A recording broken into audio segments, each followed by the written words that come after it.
صلی اللہ علیہ وسلم اس قدر خوشبو کا استعمال کرتے.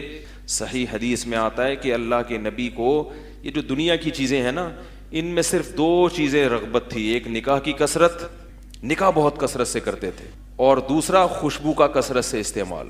باقی دنیا کی کسی چیز کو نبی نے بس ہاتھ نہیں لگایا. پسند تو بہت ساری چیزیں ہوں گی لیکن اس کی طرف گئے نہیں. کھانا انتہائی کم کھایا، بہت فاقے. دولت اللہ نے دی بھی تو صدقہ کر دی، رکھا نہیں. یہ آپ کا ذاتی مزاج تھا. سادگی. گھر کی حالت ایسی کہ ایک کھجور کی ایک چھال پڑی ہوئی ہے، اس پہ لیٹ رہے ہیں تو جسم پہ کیا پڑ رہے ہیں؟ نشانات. حالانکہ امت کو اجازت دی. حضرت عثمان غنی بھی تو اسی دور کے ہیں. خوب دولت، خوب اللہ نے جو ظاہری عیش و عشرت دیا، خوب. آپ نے ان کو منع نہیں کیا کہ میں ایسے اور تم ایسے کیوں. بھئی یہ میرا مزاج ہے. مزاج پر آپ کسی کو مجبور نہیں کرتے. وہ شریعت براہ راست، یہ شریعت کا حکم نہیں ہے، میرا مزاج ہے. کیونکہ اگر یہ شریعت کا اصل حکم ہوتا تو پھر تمام پیغمبر اس حکم کو فالو کرتے. جبکہ سلیمان علیہ السلام نے اس طرح سے زندگی نہیں گزاری. حالانکہ وہ بھی اللہ کے سچے پیغمبر. قرآن بہت تعریف کرتا ہے سلیمان علیہ السلام کی. ان کے ٹھاٹ بھاٹ ہی الگ تھے. پھر ہم صحابہ میں بھی دیکھتے ہیں بعض صحابہ کے ٹھاٹ بھاٹ بالکل الگ، بعض بہت غریب. تو یہ نبی کا مزاج تھا کہ نہ مجھے دنیا سے طبی رغبت نہیں ہے، مسافر خانہ ایسے ہی گزارا کرو. دو چیزیں آپ صلی اللہ علیہ وسلم کی رغبت تھی، نکاح کی کثرت، اور دوسری کیا؟ کیونکہ اس میں حکمتیں ہیں بہت ساری. اس میں حکمتیں ہیں، صرف دنیا برائے دنیا نہیں ہے. اور دوسری کیا چیز آپ کو پسند تھی؟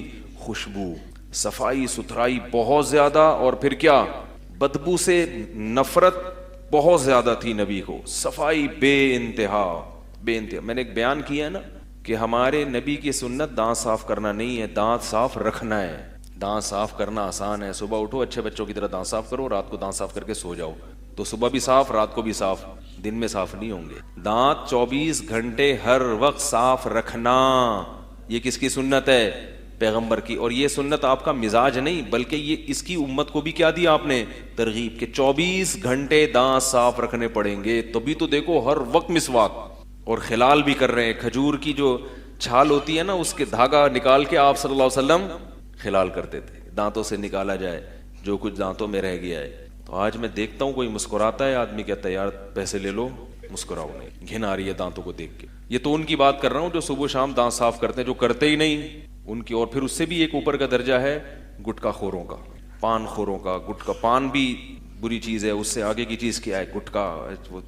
خوشبو کا استعمال کرتے. صحیح حدیث میں آتا ہے کہ اللہ کے نبی کو یہ جو دنیا کی چیزیں ہیں نا، ان میں صرف دو چیزیں رغبت تھی. ایک نکاح کی کثرت، نکاح بہت کثرت سے کرتے تھے، اور دوسرا خوشبو کا کثرت سے استعمال. باقی دنیا کی کسی چیز کو نبی نے بس ہاتھ نہیں لگایا. پسند تو بہت ساری چیزیں ہوں گی لیکن اس کی طرف گئے نہیں. کھانا انتہائی کم کھایا، بہت فاقے. دولت اللہ نے دی بھی تو صدقہ کر دی، رکھا نہیں. یہ آپ کا ذاتی مزاج تھا. سادگی. گھر کی حالت ایسی کہ ایک کھجور کی ایک چھال پڑی ہوئی ہے، اس پہ لیٹ رہے ہیں تو جسم پہ کیا پڑ رہے ہیں؟ نشانات. حالانکہ امت کو اجازت دی. حضرت عثمان غنی بھی تو اسی دور کے ہیں. خوب دولت، خوب. اللہ نے جو ظاہری عیش و عشرت دیا، خوب. آپ نے ان کو منع نہیں کیا کہ میں ایسے اور تم ایسے کیوں. بھئی یہ میرا مزاج ہے. مزاج پر آپ کسی کو مجبور نہیں کرتے. وہ شریعت براہ راست، یہ شریعت کا حکم نہیں ہے، میرا مزاج ہے. کیونکہ اگر یہ شریعت کا اصل حکم ہوتا تو پھر تمام پیغمبر اس حکم کو فالو کرتے. جبکہ سلیمان علیہ السلام نے اس طرح سے زندگی نہیں گزاری. حالانکہ وہ بھی اللہ کے سچے پیغمبر. قرآن بہت تعریف کرتا ہے سلیمان علیہ السلام کی. ان کے ٹھاٹ بھاٹ ہی الگ تھے. پھر ہم صحابہ میں بھی دیکھتے ہیں بعض صحابہ کے ٹھاٹ بھاٹ بالکل الگ، بعض بہت غریب. تو یہ نبی کا مزاج تھا کہ نہ مجھے دنیا سے طبی رغبت نہیں ہے، مسافر خانہ ایسے ہی گزارا کرو. دو چیزیں آپ صلی اللہ علیہ وسلم کی رغبت تھی، نکاح کی کثرت، اور دوسری کیا؟ کیونکہ اس میں حکمتیں ہیں بہت ساری. اس میں حکمتیں ہیں، صرف دنیا برائے دنیا نہیں ہے. اور دوسری کیا چیز آپ کو پسند تھی؟ خوشبو، صفائی ستھرائی بہت زیادہ. اور پھر کیا؟ بدبو سے نفرت بہت زیادہ تھی نبی کو. صفائی بے انتہا. میں نے ایک بیان کیا ہے نا کہ ہمارے نبی کی سنت دانت صاف کرنا نہیں ہے، دانت صاف رکھنا ہے. دانت صاف کرنا آسان ہے. صبح اٹھو اچھے بچوں کی طرح دانت صاف کرو، رات کو دانت صاف کر کے سو جاؤ، تو صبح بھی صاف، رات کو بھی صاف. دن میں صاف نہیں ہوں گے. دانت 24 گھنٹے ہر وقت صاف رکھنا، یہ کس کی سنت ہے؟ پیغمبر کی. اور یہ سنت آپ کا مزاج نہیں بلکہ یہ اس کی امت کو بھی کیا دیا آپ نے؟ ترغیب کہ 24 گھنٹے دانت صاف رکھنے پڑیں گے. تبھی تو دیکھو ہر وقت مسواک اور خلال بھی کر رہے ہیں. کھجور کی جو چھال ہوتی ہے نا اس کے دھاگا نکال کے آپ صلی اللہ علیہ وسلم خلال کرتے تھے, دانتوں سے نکالا جائے جو کچھ دانتوں میں رہ گیا ہے. تو آج میں دیکھتا ہوں کوئی مسکراتا ہے, آدمی کہتا ہے یار پیسے لے لو, مسکراؤ نہیں, گھن آ رہی ہے دانتوں کو دیکھ کے. یہ تو ان کی بات کر رہا ہوں جو صبح شام دانت صاف کرتے ہیں, جو کرتے ہی نہیں ان کی. اور پھر اس سے بھی ایک اوپر کا درجہ ہے گٹکا خوروں کا, پان خوروں کا. گٹکا پان بھی بری چیز ہے, اس سے آگے کی چیز کیا ہے گٹکا. تو یہ کہاں نبی کی طریقہ ہے بھائی. میرے دوست کل آئے ہوئے تھے ایک جرمنی سے, بہت اچھا ٹائم ان کے ساتھ گزرا, بڑی کارگزاریاں سنی, بہت خوشی بھی ہوئی, افسوس بھی ہوا. افسوس اس بات کا ہوا کہ وہ کچھ اپنے دوستوں کے جرمن میں گنگوروں کے حالات بتا رہے تھے. وہ 100% وہی تعلیمات اسلام کی ہیں, 100%. اور افسوس ہو رہا تھا یار یہ ہم لوگوں میں ختم ہو گئیں, چند علماء میں نے دیکھی ہیں بس, اور یہ انگریزوں میں پتہ نہیں کہاں سے لے لی. نالائق تو نہیں کہنا چاہیے, ان کے پاس آ گئی. اب ربیع الاول کے حوالے سے کچھ باتیں آپ کی خدمت میں پیش کروں گا, اور میں ان پہ اپنے جو بھی قرآن و سنت کے دلائل ہیں وہ آپ کے سامنے رکھوں گا. کسی کی سمجھ میں آ جائیں ٹھیک ہے, نہیں آئے تو بھائی قیامت میں وہ خود اللہ کے سامنے جواب دے. آپ کہہ دیتے نا اللہ ہمارے پاس ان کے مفتی صاحب کے دلائل تھے, ان کے جوابات تھے, یہ جوابات ہیں, یہ پیش خدمت ہیں. اللہ مان لے تو ٹھیک ہے, نہیں مانے تو میرے بھائی یا تو میرے چترول لگیں گے یا آپ کے لگیں گے, دونوں میں سے ایک. یا تو میں غلط بول رہا ہوں یا آپ اگر ان دلائل کو نہیں مان رہے تو آپ غلط. اب میں آپ سے ایک سوال پوچھتا ہوں, مجھے ایک بات بتاؤ میرے بھائی, ربیع الاول اگر 12 ربیع الاول عید کا دن ہے تو یہ سیلیبریٹ کرنے کا دن ہوا ہے بھائی؟ بولو نا بھائی. جیسے کہ لوگ کرتے ہیں, مبارکبادیں دیتے ہیں. ہم یہ دیکھتے ہیں پہلی دلیل, صحابہ کرام میں ایک موضوع من گھڑت روایت بھی نہیں ملتی کہ 12 ربیع الاول یا نبی کی پیدائش کے دن کو کسی صحابی نے سیلیبریٹ کیا ہو. آپ کہہ سکتے ہیں کہ 14 اگست کو بھی تو ہم سیلیبریٹ کرتے ہیں. یاد رکھو 14 اگست کا مذہب سے براہ راست تعلق بولو نہیں ہے, اس کا مذہب سے تعلق نہیں ہے. جبکہ نبی کا دن منانے کا تعلق کس سے ہے؟ مذہب سے. اس کے لیے مذہب سے ثبوت چاہیے.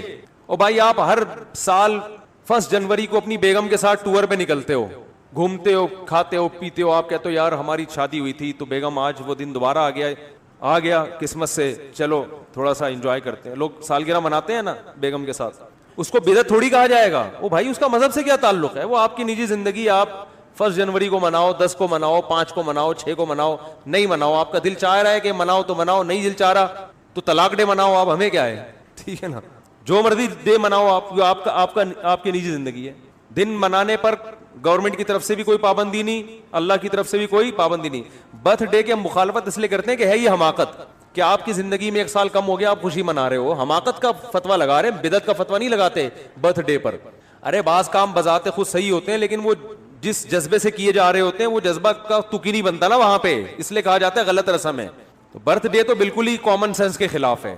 شادی بھی ہمیں یہ ہوتا ہے کہ آپ کی فار ایگزامپل 1 جنوری کو شادی دوبارہ وہ آ گئی تو بھی کھوپڑی میں آنے والی چیز تو یہ بھی نہیں ہے, سال ہو گیا تو کیا ہو گیا, کون سا تمیز سے گزرا ہے جو آپ جو ہے نا منا رہے ہو. لیکن اگر کوئی منا رہے نہیں جی بیگم آج ہم اچھا کھائیں گے, آج ہم جائیں گے گھومنے پھرنے, تو چلو یار آپ کی بیگم ہے, آپ دونوں لائف کو انجوائے کرو, ہم کیوں کباب میں ہڈی بنے بھائی. زیادہ سے زیادہ یہ کہا جائے گا یار یہ غیروں سے رسم آئی ہے, انگریزوں سے آئی ہے, اس سے زیادہ اس پر اعتراض نہیں ہوگا. اس کا مذہب سے تعلق نہیں ہے. برتھ ڈے پر تو 2 اعتراض ہوں گے نا, ایک تو غیروں سے آئی, دوسرا کہ یار آپ کی موت کے قریب ہو گئے اور آپ کیک کاٹ رہے ہو کہ میں 52 سال کا ہو گیا. 52 سال کے نہیں, آپ کی زندگی میں 52 سال اور کم ہو گئے ہیں, ٹھیک ہے نا. تو ابھی عبرت کا ٹائم تک کیک کھانے کا, کیک کھا کے اپنی عمر اور کم کر رہے ہو. پیسٹری اور کیکوں سے تو عمر کم ہوتی ہے نا. 52 سال کا ہو گئے, شکر ادا کرو, اب تھوڑا اچھا کھاؤ اب, ورنہ جو اس پہ شکر ادا کرو کہ آپ نے کیک کھائے ہر سال, پھر بھی اللہ نے 52 تک آپ کو پہنچا دیا. اب توبہ کر لو کیک سے. کیک اور پیسٹری تو آپ کو پتا ہے ہارٹ اٹیک کا بہت بڑا ذریعہ ہے, لیکن رسول اللہ صلی اللہ علیہ وسلم ہمیں کامل دین دے کر گئے ہیں. آپ نے ہمیں بتا دیا کہ سیلیبریشن کا ڈے کون سا ہے, عبادت کا دن کون سا ہے. اب نہ عبادت میں کمی بیشی اور نہ ان تہواروں میں کوئی کمی بیشی ہوگی. صحیح بخاری صحیح مسلم کی حدیث ہے, آپ صلی اللہ علیہ وسلم نے فرمایا, حضرت انس بن مالک راوی ہیں کہ اللہ زمانے جاہلیت میں عرب ایک خاص دن عید منایا کرتے تھے. آپ نے فرمایا اللہ نے ان کے بدلے ہمیں 2 عیدیں دے دی ہیں, ایک عید الفطر اور ایک عید الاضحیٰ. سمجھ میں آ رہی ہے بات؟ 2 عیدیں اللہ نے ہمیں اس کے بدلے دے دی ہیں. تو اسلام میں جو عید ہے کتنی ہے؟ 2. ان عیدوں میں حکم ہے آپ اچھے کپڑے پہنے, اور اس کی کوئی لاجک بھی ہے نا. لاجک یہ کہ رمضان کے روزے ختم ہوئے, چھٹی, جسمانی خوشی بھی روحانی خوشی بھی. جسمانی خوشی یہ وہی ہوٹل کے پراٹھے شروع دوبارہ سے, گٹکے کی پرمیشن مل گئی آپ کو, یہ جسمانی. روحانی یہ کہ اللہ نے اتنی بڑی عبادت ہم سے لے لی. ویسے ایک روزہ رکھنا کتنا مشکل ہے, پورے مہینے اللہ نے روزے رکھوا دیے ہم سے, گن پوائنٹ پہ رکھوا لیے نا, فرض کر دیے, ورنہ ہمیں اختیار دیتا تو ہم تو ساری زندگی سوچتے ہی رہتے. اللہ نے کہا رکھنے پڑیں گے بس, تو چلو زبردستی اللہ نے عبادت کروا لی, مگر کروا تو لی نا, اس بہانے اللہ کا نام لینے کی توفیق مل گئی. رمضان نہ ہوتا تو رمضان کی عبادتیں ہوتی نہیں ہوتی. تو یہ دونوں خوشیاں, بقرعید میں بھی 2 خوشی. روحانی خوشی یہ کہ ابراہیم علیہ السلام کی سنت زندہ ہو رہی ہے, گناہ معاف ہو رہے ہیں قربانی کے ذریعے. جسمانی خوشی, گوشت کھانے کو مل رہا ہے تازہ, اپنے ہاتھوں کا ذبح کیا ہوا, یقین ہے گائے کا ہی ہے, بکرے کا ہے, یقین ہے, ورنہ کیا پتا بھائی کیا کیا لوگ ہوٹلوں میں کھاتے ہیں کھلاتے ہیں. تو وافر مقدار میں گوشت کھانے سے بڑے فائدے ہوتے ہیں. بیان بھی ہمارے جب ہی سمجھ میں آتے ہیں. لوگ جو اعتراض کرتے ہیں نا, مجھ سے یہ کیا بیٹھ کے باتیں کر رہے ہوتے ہیں شادیوں کی, بھائی آپ جب سبزی کھاؤ گے تو نہیں سمجھ میں آئیں گی یہ باتیں. سبزی کھانے والے کی سمجھ میں, ہندو بہت زیادہ اعتراض کرتے ہیں اسلام کے 4 شادیوں پر, بھائی جب سبزی کھاؤ گے تو کہاں سے سمجھ میں آئیں گی یہ باتیں, گوشت کھاؤ. تو خیر دونوں دو اللہ نے عیدیں دی. اب مجھے ایک بات بتاؤ کہ ہم دیکھتے ہیں کہ رسول اللہ صلی اللہ علیہ وسلم کے دور میں ربیع الاول درجنوں دفعہ آیا. آپ صلی اللہ علیہ وسلم کے دنیا سے جانے کے بعد کا ٹائم بھی اگر ملایا جائے اور آپ کا ٹائم ملایا جائے تو درجنوں بار آیا ہے. یعنی کوئی ایک ضعیف سے ضعیف روایت بھی نہیں ملتی کہ اس مہینے کو صحابہ کرام نے دوسروں مہینوں سے کوئی الگ حیثیت دی ہو, کہیں بھی نہیں ملتا. حتیٰ کہ رسول اللہ صلی اللہ علیہ وسلم کی جو تاریخ ولادت ہے وہ بھی 12 بنتی نہیں ہے کسی حساب سے. فلکیات کی روح سے اگر آپ کیلکولیشن کریں نا بیٹھ کے, تو نہ تاریخ وفات 12 ربیع الاول بنتی ہے اور نہ تاریخ ولادت. دیکھو اسلامی تہوار جو ہوتے ہیں نا, بلکہ دنیا میں کسی بھی مذہب کے جو تہوار ہوتے ہیں ان کی ڈیٹ میں کسی کا اختلاف نہیں ہوتا, کیونکہ وہ ایسی چیز ہے جو تمام اہل مذاہب کو جوڑ دیتی ہے.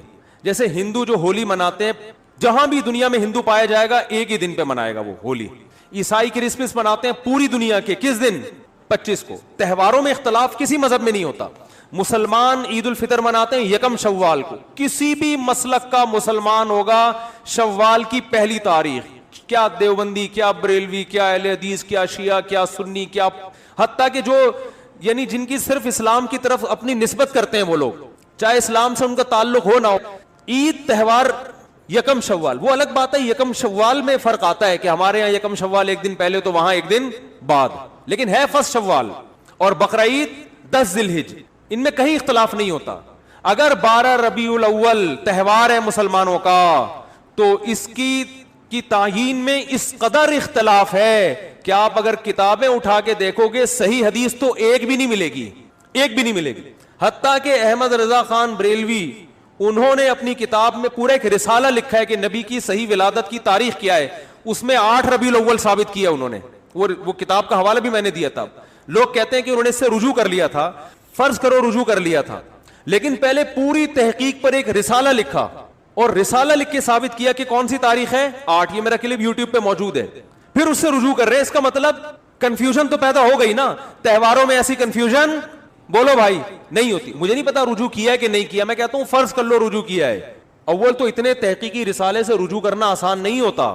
ایک رسالہ ہے, صرف لکھا ہوا نہیں ہے, پوری تحقیق سے ثابت کیا انہوں نے. تو تہواروں میں اختلافات بولو بھائی نہیں ہوتے.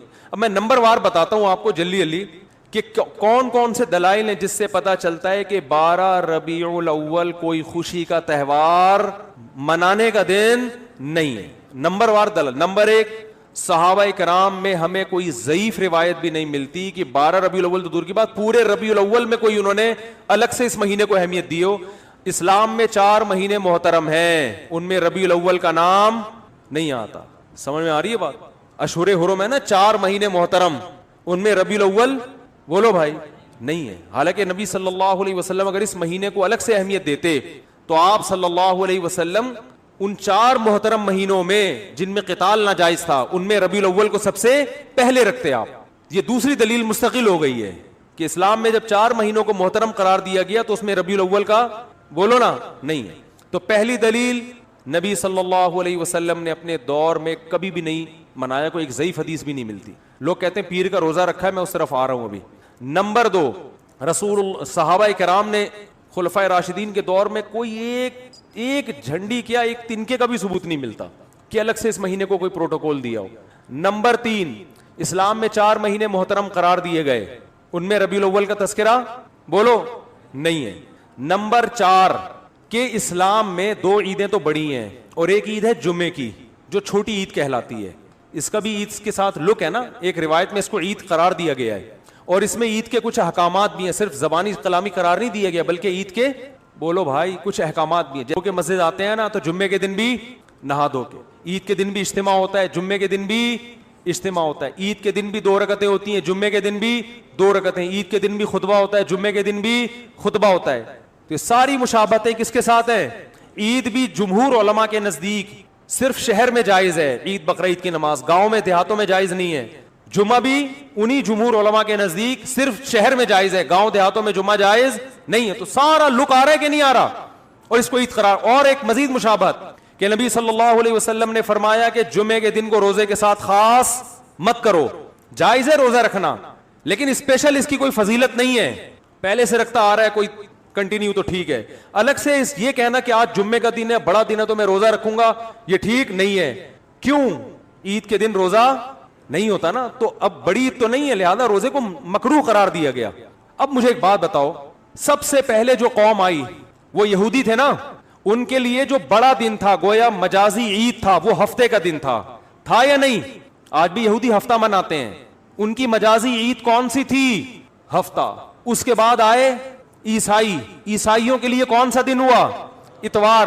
اس کے بعد آئے مسلمان, تو کون سا ہونا چاہیے تھا؟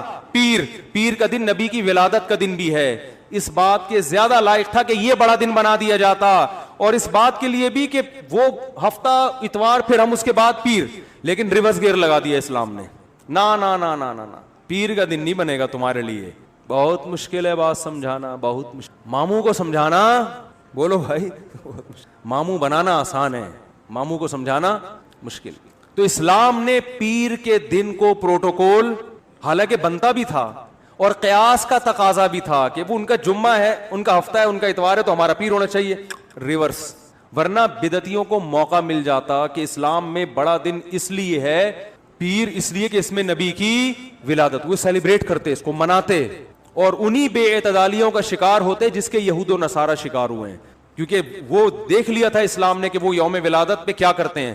یہ فلسفہ ختم کر دیا اسلام نے. کتنے دلائل ہو گئے ہیں؟ 3 ہو گئے, 4 ہو گئے, جتنے بھی ہو گئے بعد میں لکھ لینا اس کو. ہمیں آم کھانے سے مطلب ہے پیڑ گننے سے. بعض لوگ کہتے ہیں رسول اللہ صلی اللہ علیہ وسلم نے بھی اپنا یوم ولادت منایا ہے, اور آپ صلی اللہ علیہ وسلم پیر اور جمعرات کا روزہ رکھتے تھے. کسی نے پوچھا پیر کا روزہ کیوں رکھتے ہیں؟ آپ نے فرمایا میرا یوم ولادت ہے. پہلی بات یہ کہ اس سے تو پیر کا دن منانا ثابت ہوا, 12 ربیع الاول کا روزہ تو پھر بھی ثابت نہیں ہوتا نا. 12 تاریخ کو تو آپ نے کہیں بھی نہیں ملتا, بلکہ اسی حدیث سے اگر آپ دلیل پکڑتے ہیں تو اسی حدیث سے تو ثابت ہوتا ہے کہ پھر پیر کو مناؤ. 12 ربیع الاول کو پھر بھی منانا ثابت نہیں ہوتا, کہیں بھی نہیں ہے کہ 12 تاریخ کو نبی نے روزہ رکھا ہو.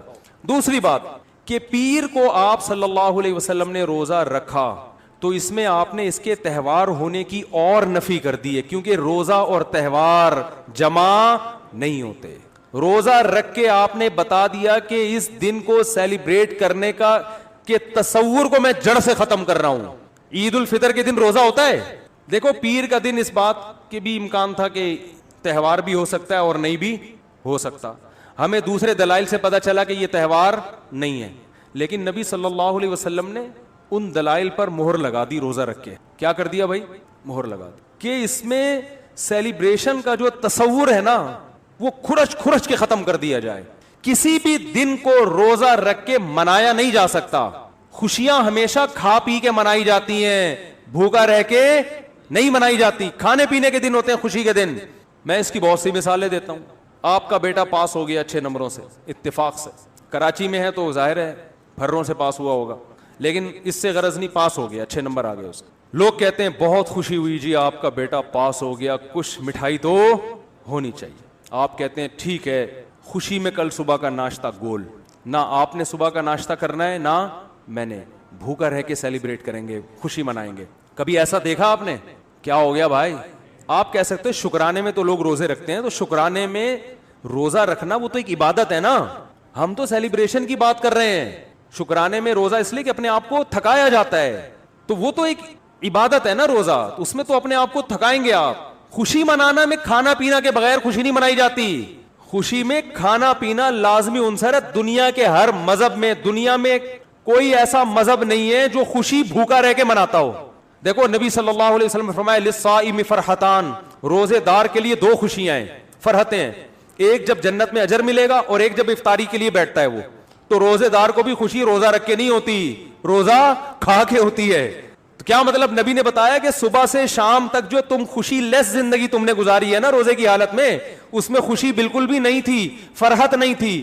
تو دو فرحتیں تمہیں ملیں گی، ایک دنیا سے جانے کے بعد اور ایک دنیا میں. جو دنیا میں جو روزے کی فرحت ہے وہ روزے کے دوران نہیں ملے گی، وہ جب پکوڑے کھانے کے لیے افطاری میں بیٹھو گے، پھوڑو گے طبیعت سے. وہ بھوک میں آپ کو پکوڑوں کا مزہ کتنا ٹائٹ ہے کہ نہیں ہے؟ پکوڑے کے خلاف جتنی مرضی تقریریں کرو، لیکن روزہ رکھ کے جو پکوڑا اور چٹنی کا مزہ ہے نا وہ کسی چیز میں نہیں.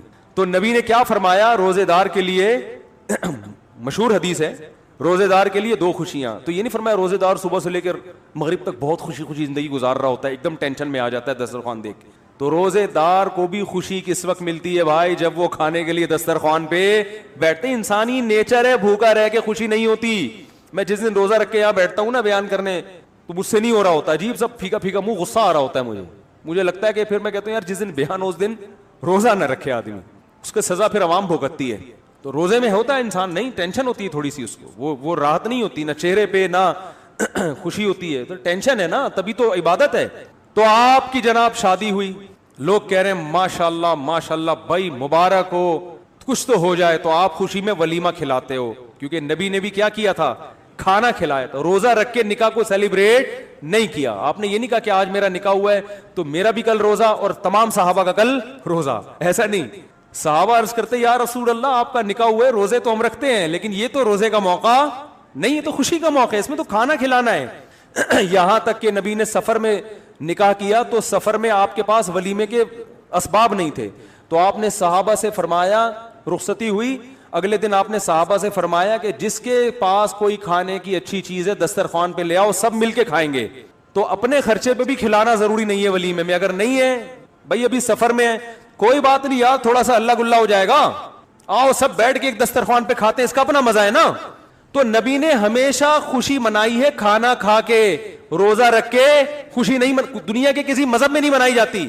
تو پیر کے دن آپ صلی اللہ علیہ وسلم نے روزہ رکھ کے اپنے یوم ولادت میں سیلیبریشن کے اور سیلیبریٹ کرنے کے کانسیپٹ کو ہمیشہ کے لیے جڑ سے ختم کر دیا. اب جو نبی کا سچا عاشق ہوگا وہ ربیع الاول کو خوشیاں نہیں منائے گا، بہت زیادہ کچھ کرے گا تو روزہ رکھ لے گا. ہم تو کہتے ہیں اس کے لیے بھی ثبوت چاہیے، روزہ رکھنے کے لیے بھی، لیکن اگر آپ کوئی قیاس کر کے ادھر ادھر سے نکالتے بھی ہو تو زیادہ زیادہ روزہ مل جائے گا. دیکھو خوش ہونا الگ چیز ہے، خوشی منانا الگ چیز ہے. ربیع الاول میں خوش ہونے پر پابندی نہیں ہے. اگر کوئی اس لحاظ سے ربیع الاول کا مہینہ سوچ کے خوش ہوتا ہے کہ اس میں نبی کی ولادت ہوئی تھی، اس کو مناسبت ہے، تو خوش ہونے پر گورنمنٹ کی طرف سے بھی کوئی پابندی نہیں اور اللہ کی طرف سے بھی کوئی پابندی نہیں ہے. خوشی تو کسی بھی بات پہ ہو سکتی ہے نا. ربیع الاول سے محبت بھی ہو سکتی ہے کہ یار اس مہینے میں نبی پیدا ہوئے تو مجھے اس میں محبت ہے، کوئی پابندی نہیں، بلکہ عین نبی سے محبت کا تقاضا ہے. اس محبت کو منانا، بات آ رہی ہے سمجھ میں؟ منانا الگ چیز ہے، خوش ہونے پر آپ ہو خوش، کوئی مسئلہ نہیں. ہمارے حضرت فرماتے جب بھی ربیع الاول کا مہینہ آتا ہے میرے دل میں ایک عجیب سی ایک محبت پیدا ہوتی ہے اس مہینے سے. اور علماء کی یہ مزاج ہے یار نبی سے، بھائی نبی کی طرف جو چیز بھی منسوب ہوگی اس سے محبت ہوگی کہ نہیں ہوگی؟ یقیناً ہوگی.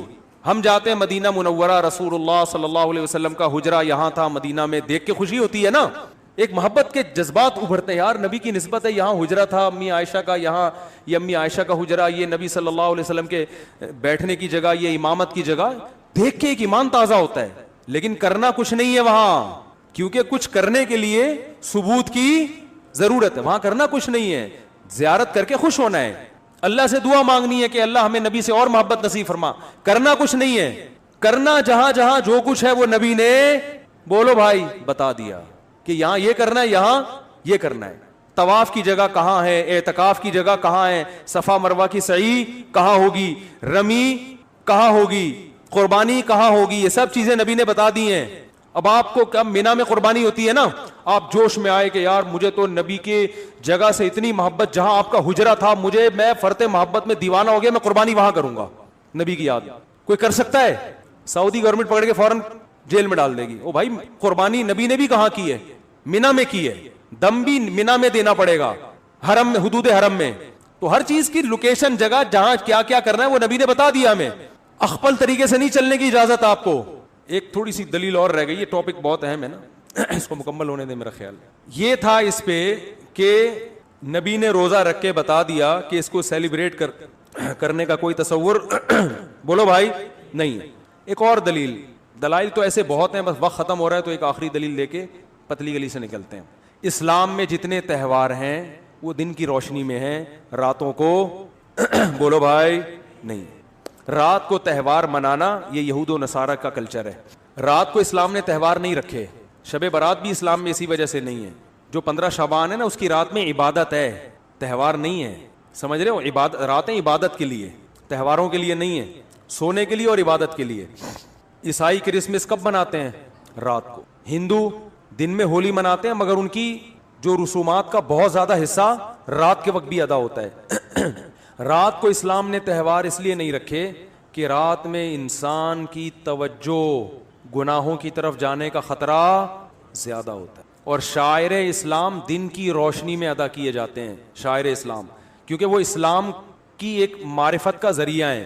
تو اس زمانے میں تو لوگ راتوں کو سو جایا کرتے تھے نا, جبکہ ربیع الاول دن میں زیادہ منایا جاتا ہے یا رات میں؟ رات میں, کیونکہ چراغاں کرنا ہے, اور چراغاں دن میں ہوتا ہی نہیں. تو اسلام میں جتنے تہوار ہیں کب ہیں؟ دن کی روشنی میں. تو پتہ چلا اسلام کے تہواروں میں چراغاں ہے ہی نہیں. صحیح ہے نا, کیونکہ دن میں تو لائٹیں نظر نہیں آئیں گی. اب مجبور ہیں رات کو ربیع الاول منانے پر, کیونکہ چراغاں کب ہوتا ہے؟ رات. اور ماہ ربیع الاول کو رسول اللہ صلی اللہ علیہ وسلم سے نسبت ہے. اس مہینے میں حضور صلی اللہ علیہ وسلم کی پیدائش اور دنیا سے پردہ فرمانے کے واقعات پیش آئے. برائے مہربانی نبی صلی اللہ علیہ وسلم کی بعثت سے ایک مسلمان کو حاصل ہونے والے اسباق کے بارے میں چند باتیں بتائیں, اور آپ کی پیدائش سے دنیا میں کیا کیا اہم تبدیلیاں پیش آئیں. تو پورا موضوع ہے نا, اس پر بیان کریں گے, یہ تو 2 منٹ کا جواب نہیں ہو سکتا نا, سمجھیں. ابھی تو میں مختصر سوال جواب کے لیے بیٹھا ہوں, اس پر تو پورا ٹاپک پہ انشاءاللہ بیان کروں گا. یہ سوال ہے مفتی صاحب, عید میلاد النبی منانا کیسا ہے؟ سجاوٹ کرنا, نعتیں سننا کیسا ہے؟ نعتیں سننا تو جائز ہے, پڑھنا بھی جائز ہے, باعث ثواب ہے, لیکن جو منانے کا کانسیپٹ ہے نا عید میلاد النبی, یہ بدعت عمل ہے. نبی صلی اللہ علیہ وسلم کے دور میں ہر سال ربیع الاول آیا, کہیں ایک ضعیف روایت بھی نہیں ہے کہ آپ نے منایا ہو, یا صحابہ کا دور آیا تو صحابہ نے منایا ہو, کہیں ایک ضعیف روایت بھی نہیں ملتی. اور نہ تابعین نے منایا, نہ ائمہ مجتہدین نے, نہ محدثین نے, کہیں بھی نہیں ہے. اس سال خوشی ہوتی ہے, پھر اگلے سال اس مہینے میں آنے میں تھوڑی خوشی ہوتی ہے بھائی. ورنہ میرے تو 15 ماشاءاللہ, پونے 15 سے 15 سمجھ لیں آپ بچے, الحمدللہ اللہ برکت دے.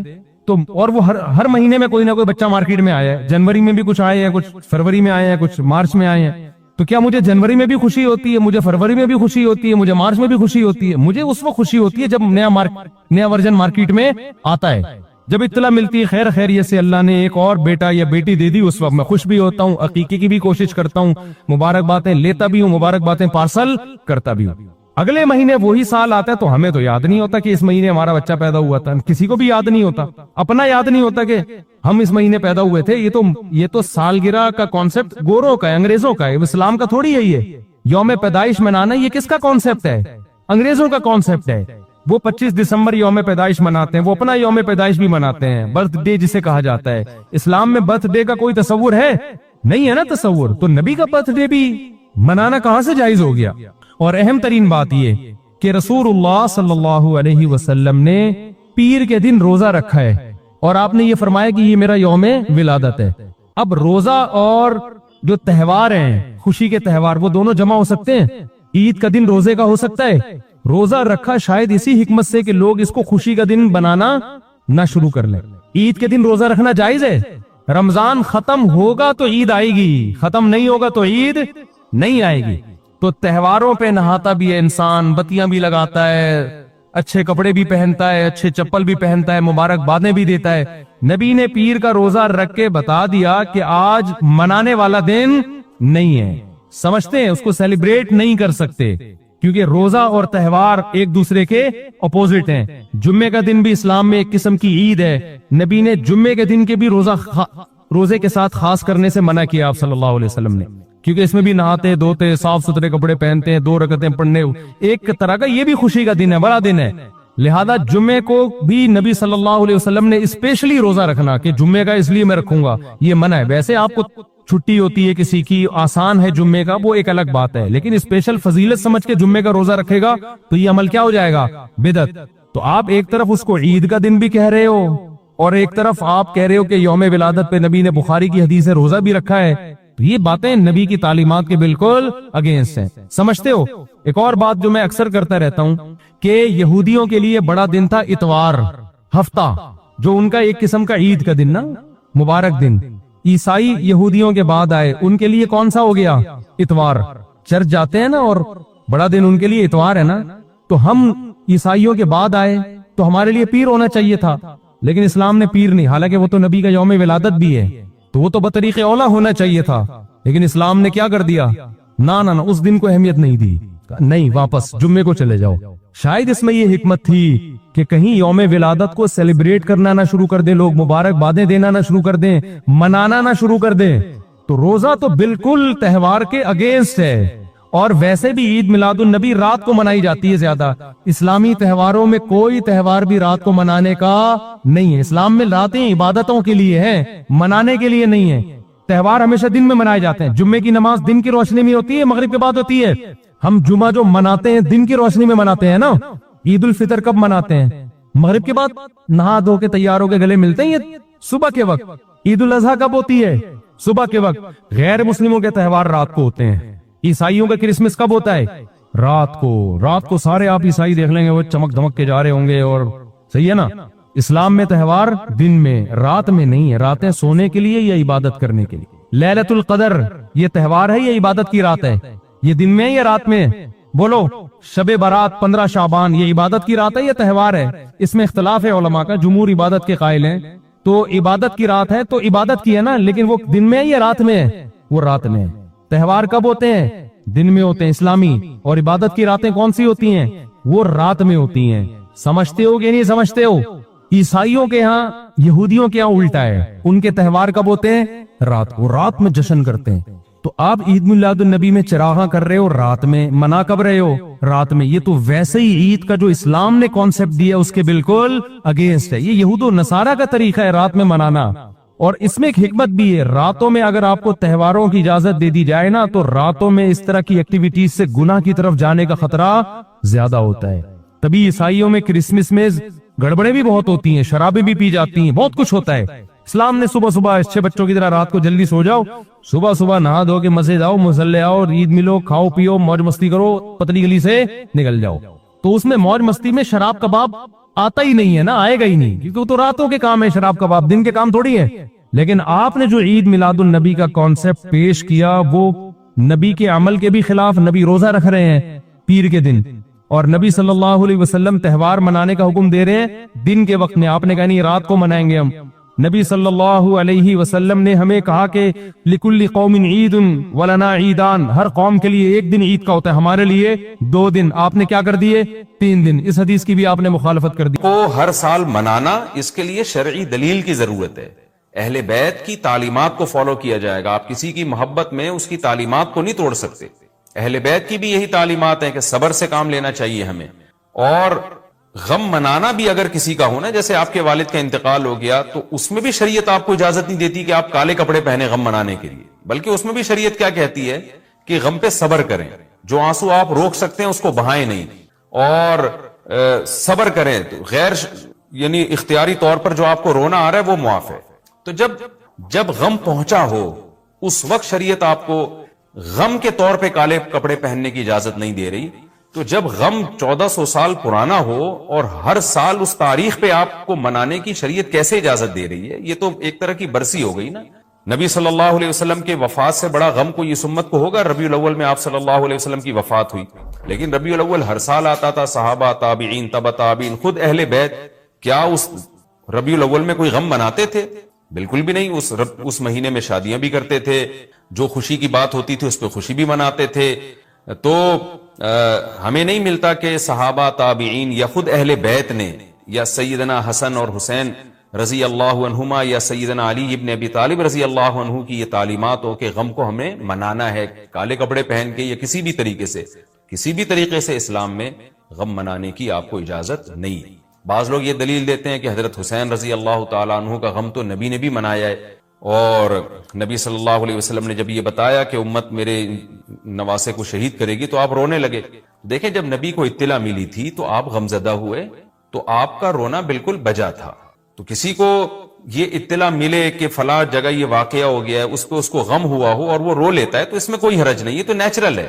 لیکن کیا نبی صلی اللہ علیہ وسلم ہر سال، یعنی جس دن آپ کو وحی کے ذریعے پتا چلا کہ سیدنا حسین ابن علی رضی اللہ تعالیٰ عنہ پہ ظلم ہوگا، تو کیا ہر سال اس تاریخ کو آپ صلی اللہ علیہ وسلم رویا کرتے تھے؟ بالکل بھی ایسا نہیں ہے۔ تو غم کی اطلاع جس وقت ملی ہو اس وقت رونا آ جانا یہ نیچرل ہے، لیکن ہر سال پراپر اس رونے کو پراپر طریقے سے منانا یا کالے کپڑے پہن کے اس کو منانا یہ تو بالکل اسلام میں ناجائز ہے۔ ہمارے پاس اس کے جائز ہونے کی کوئی دلیل نہیں۔ تو شیعہ حضرات جو کر رہے ہیں آپ ان کو کرنے دیں، ان کو جا کے نہ چھیڑیں، آپ ان کو طنز نہ کریں، وہ ان کی جو رائے ہے وہ اس پر عمل کریں۔ اسلام میں فرقے تو ہیں ہمیشہ سے، ہم نے تو یہ دیکھنا ہے کہ کون سا صحیح ہے، ہم نے تو اس کو فالو کرنا ہے۔ تو جو ہمیں صحیح لگے گا ہم اس کو فالو کریں گے، باقی ہم کسی کے نفرتیں پھیلانے کے بہرحال ہم قائل نہیں ہیں۔ تو جو وہ کر رہے ہیں آپ ان کو کرنے دیں، لیکن آپ یہ کام ہرگز نہ کریں، کیونکہ ہمارے لیے جو حجت ہے وہ قرآن، حدیث اور اہل بیت اور صحابہ کرام، تو ان کی جو تعلیمات ہیں ہم نے اس کو فالو کرنا ہے۔ ان کی تعلیمات میں کہیں بھی نہیں ہے، کوئی مستند روایت نہیں ہے کہ غم منانے کے لیے کسی نے کالے کپڑے پہنے ہو۔ غم منانا ہی جائز نہیں ہے تو اس کے لیے کالے کپڑے یا کوئی اور کلر پہننا کہاں سے جائز ہو جائے گا؟ تو اس لیے محرم میں نارملی تو کوئی بھی وقت میں آپ کالے کپڑے پہن سکتے ہیں، لیکن محرم میں جب آپ پہنیں گے تو اس میں ایک تائید ہوتی ہے کہ گویا آپ بھی اس بدعت میں ان کی تائید کر رہے ہیں۔ اور رسول اللہ صلی اللہ علیہ وسلم نے فرمایا من تشبہ بقوم فہو منہم، جو کسی قوم کی مشابہت اختیار کرتا ہے وہ انہی میں سے ہے۔ تو اگر آپ چاہتے ہیں کہ آپ کا شمار قیامت میں اہل سنت والجماعت میں نہ ہو، آپ کو شیعہ مسلک ٹھیک لگتا ہے تو پھر پراپر آپ شیعہ مسلک پراپر پورے طور پر اختیار کریں۔ آپ آدھا تیتر آدھا بٹیر چلنا تو ٹھیک نہیں ہے نا۔ اور اگر آپ چاہتے ہیں قیامت میں آپ کا شمار اہل سنت والجماعت میں ہو تو پھر مکمل اہل سنت والجماعت کو فالو کریں آپ، تو ان کو جو ہے اپنے حال پہ چھوڑ دیں۔ میں پھر بتا دوں، میں لڑائی جھگڑوں کا قائل نہیں ہوں۔ شیعہ حضرات آتے ہیں یہاں پہ بیٹھتے ہیں، گپ شپ لگاتے ہیں، چائے پانی بھی چلتا ہے، میرے دوستوں میں بھی ہیں بعض شیعہ حضرات، سلام دعا ہے ان سے، لیکن مذہب پہ بحث نہیں ہوتی۔ لکم دینکم ولی دین، ہم اس سے کہتے ہیں ٹھیک ہے بھائی آپ اپنے رائے پر عمل کریں، بحث مباحثہ نہ کریں۔ ہاں جو سیکھنے کے لیے ہم سے آنا چاہے محبت سے اس کو سمجھائیں گے، جو نہیں آ رہا سیکھنے کے لیے تو پھر ہم اس سے بحث نہیں کرتے۔ تو لڑائی جھگڑے نہ کریں، لیکن سنی حضرات کو، اہل سنت والجماعت کو، بل جماعت کا مطلب کیا ہے؟ ہم حدیث کو بھی مانتے ہیں، بل جماعت صحابہ کو بھی مانتے ہیں۔ تو صحابہ میں اہل بیت بھی داخل ہیں، اہل بیت کے علاوہ بھی صحابہ ہیں، تو کسی کی بھی ہماری رائے تو یہی ہے کہ کسی کی بھی تعلیمات نہیں، ہمیں تو حدیث میں کچھ بھی نہیں ملتا۔ تو اللہ کا واسطہ آپ ایک رائے پر عمل کریں، اس لیے محرم میں آپ ان چیزوں کو فوکس نہ کریں۔ کالے کپڑے پہننا، غم منانا، یہ اسلام کی تعلیمات بالکل بھی نہیں ہے۔ تو یہ تو میں نے سوال کا جواب دیا کہ محرم میں اسپیسیفک کالے کپڑے اگر آپ پہنیں گے تو یہ ایک بدعت کی تائید ہوگی، تو نبی صلی اللہ علیہ وسلم نے تائید سے منع کیا ہے۔ اسی میں ایک سوال ہے جی محرم میں نکاح کرنا کیسا ہے؟ یہ سوال بھی ظہور احمد نے کشمیر سے پوچھا ہے۔ محرم میں نکاح کرنا بھی جائز ہے، بلکہ ہمارے مسلک کے مطابق باعث برکت ہے، کیونکہ محرم کو اللہ کے نبی نے محترم قرار دیا ہے، جو قابل احترام مہینہ ہے تو مقدس ہے۔ تو مقدس مہینے میں عبادت کا ثواب بھی زیادہ ہوتا ہے، اور نکاح بھی شریعت میں عبادت ہے۔ نکاح کیسے عبادت ہے؟ شریعت نے نکاح میں عبادت کا رنگ ڈال دیا ہے۔ دیکھیں آپ کہ نکاح ایک معاملہ ہے، لیکن اس سے پہلے خطبہ بھی ہوتا ہے۔ خطبہ جمعے کی نماز سے پہلے ہوتا ہے، خطبہ عید کی نماز سے پہلے ہوتا ہے، خطبہ استسقاء کی نماز سے پہلے ہوتا ہے، خطبہ حج میں ہوتا ہے۔ یہ ساری عبادتیں ہیں نا جس میں خطبہ ہے، لیکن اسلام نے کیا کہا؟ نکاح سے پہلے بھی خطبہ ہوگا۔ اس کا مطلب اسلام نکاح کو عبادت قرار دے رہا ہے، نکاح میں عبادت کا رنگ بھر رہا ہے۔ تو عبادتیں تو مقدس مہینے میں زیادہ ثواب ہوتا ہے ان میں۔ تبھی آپ دیکھیں نبی صلی اللہ علیہ وسلم نے فرمایا رمضان کے بعد سب سے زیادہ روزوں کا ثواب محرم میں ملتا ہے۔ کیوں؟ مقدس ہے نا، تو عبادت کا ثواب بڑھ گیا اس میں۔ تو اس حدیث سے صاف ہمیں پتہ چلتا ہے کہ اگر کوئی محرم میں اس نیت سے نکاح کرتا ہے کہ مقدس مہینہ ہے تو اس میں عبادت کا ثواب بڑھ جائے گا، اور اس میں انشاءاللہ اللہ سے امید کی جا سکتی ہے کہ